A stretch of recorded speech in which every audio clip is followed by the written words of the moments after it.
மனச தளர விட்டுறாதம்மா. ஏன் இப்படி அழுது அழுது எல்லார்கிட்டயும் எல்லாத்தையும் காட்டி கொடுக்கற? மாமா, நீங்க கிளம்புங்க, நான் பாத்துக்கிறேன்.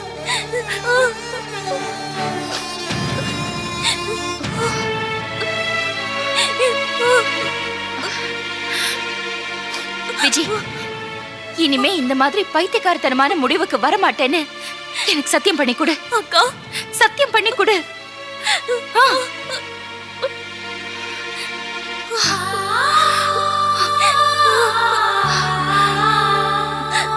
என்ன முதறது?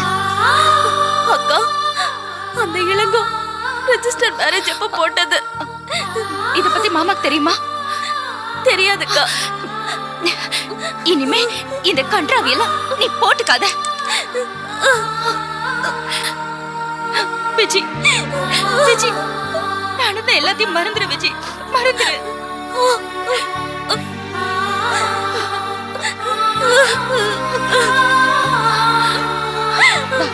உள்ள போலாம். அண்ணே, உங்ககிட்ட கொஞ்சம் பேசணும். என்னடா?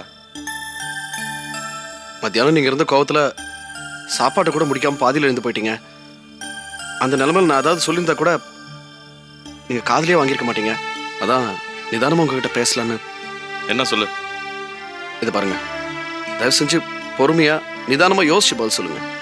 சரி, என்ன விஷயம் சொல்லு. நான் தெரியாம தான் கேட்கறேன். அண்ணியை கூட்டிட்டு வர மாதிரி ஏதாவது ஐடியா இருக்கா, இல்ல அப்படியே விட்டுறலாம்னு? ஏன்டா அப்படி சொல்ற?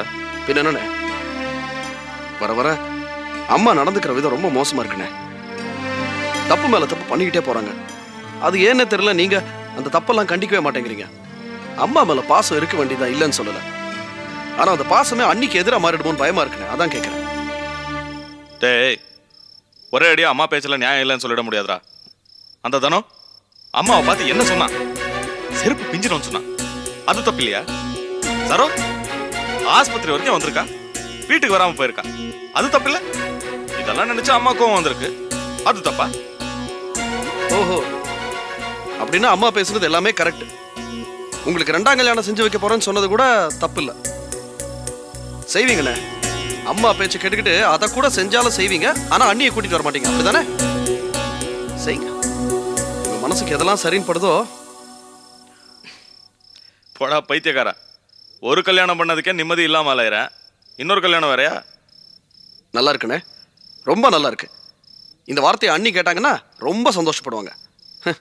உங்க கல்யாணத்தால உங்களை விட 100 மடங்கு அதிகம் நொந்து போயிருக்கிறது அண்ணி தான். ஒரு நாளாவது அவங்க இந்த வார்த்தையை உங்ககிட்ட சொல்லியிருப்பாங்களா?